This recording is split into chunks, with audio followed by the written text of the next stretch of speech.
Breaking news చూస్తున్నాం. తిరుమలలో భక్తుల రద్దీ అధికంగా ఉంది. ఇక వైకుంఠ ఏకాదశి సందర్భంగా భక్తులు ఎక్కువగా పోటెత్తారు. తిరుమల తిరుపతి దేవస్థానానికి స్వామివారిని దర్శించుకునేందుకు క్యూ లైన్ లో గంటల తరబడి వేచి ఉన్నారు.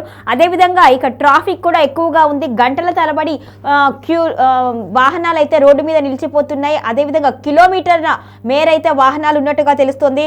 తిరుమలలో భక్తుల రద్దీ రోజు రోజుకి పెరిగిపోతుంది. ప్రస్తుతం కొనసాగుతున్న సెలవులు అలాగే సమీపిస్తున్న వైకుంఠ ఏకాదశి నేపథ్యంలో శ్రీవారి దర్శనానికి భక్తులు భారీగా తరలివెడుతున్నారు. రాష్ట్రం నుంచి మాత్రమే కాకుండా దేశం నలుమూల నుంచి కూడా భక్తుల తిరుమల ప్రాంతంతో కిటకిటలాడుతోంది. ప్రత్యేక వాహనాల్లో వచ్చి భక్తులు అలిపిరి సప్తగిరి చెక్ పోస్ట్ వద్ద తీవ్ర ట్రాఫిక్ జామ్ ఏర్పడింది. ఇక చెక్ పాయింట్ నుంచి గరుడా సర్కిల్ వరకు కూడా వాహనాలు వరుసగా నిలిచిపోయాయి. వాహనాల తనిఖీలు భద్రతా చర్యలు పెంచడంతో భక్తులు గంటల తరబడి వేచి ఉండాల్సిన పరిస్థితి ఉంటుంది.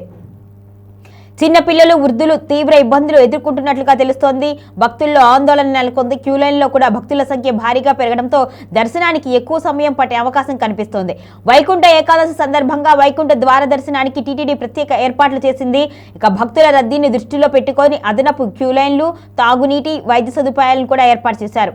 పరిస్థితిని నియంత్రించేందుకు టీటీడీ అధికారులు, పోలీసులు, అదనపు సిబ్బంది మోహరించారు. ట్రాఫిక్ ను క్రమబద్ధీకరించేందుకు ప్రత్యేక చర్యలు చేపట్టారు.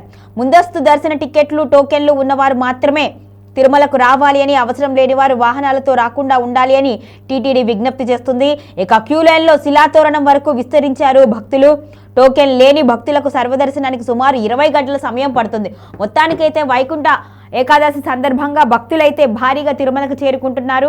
ఇక టీటీడీ కూడా ప్రత్యేకమైన దర్శన ఏర్పాట్లను ఇప్పటికే ప్రారంభించింది. అయితే టోకెన్లు ఉన్న వాళ్ళే రావాలి అంటూ కూడా విజ్ఞప్తి చేస్తున్నారు. మరోవైపు సినీ ప్రముఖులు కూడా చేస్తున్నారు. విశ్వక్సేన ఆల్రెడీ దీనికి సంబంధించి కూడా ఒక వీడియో అయితే రిలీజ్ చేశారు. టోకెన్లు ఉన్న వాళ్ళే తిరుమలకి రండి అని. ఎందుకంటే టోకెన్లు లేని వారిని అనుమతించారు. సర్వదర్శనంలో అయితే 20 నుంచి 30 గంటల సమయం పట్టే అవకాశం ఉన్నట్లుగా తెలుస్తోంది. ఇక మొత్తానికైతే తిరుమల అయితే భక్తులతో సందడిగా ఉంది. నమస్తే అందరికీ. So December 30, 31 and 1 December 30, 31 and 1 డేట్స్లో తిరుమల తిరుపతికి దర్శనానికి వెళ్ళే వాళ్ళందరూ మీ దగ్గర టోకెన్స్ ఉంటే మాత్రమే దర్శనానికి వెళ్ళండి. టోకెన్స్ లేకుండా వెళ్ళి దర్శనం దగ్గర ఇబ్బంది పడకండి అండ్ సపోర్ట్ టీటీడీ. సో ఇబ్బంది పడకండి, టోకెన్స్ లేకుండా దర్శనానికి వెళ్ళి Govinda.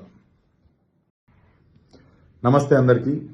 So December 30, 31 and 1 December 30, 31 and 1 డేట్స్లో తిరుమల తిరుపతికి దర్శనానికి వెళ్ళే వాళ్ళందరూ మీ దగ్గర టోకెన్స్ ఉంటే మాత్రమే దర్శనానికి వెళ్ళండి. టోకెన్స్ లేకుండా వెళ్ళి దర్శనం దగ్గర ఇబ్బంది పడకండి అండ్ సపోర్ట్ టీటీడీ. సో ఇబ్బంది పడకండి, టోకెన్స్ లేకుండా దర్శనానికి వెళ్ళి గోవిందా.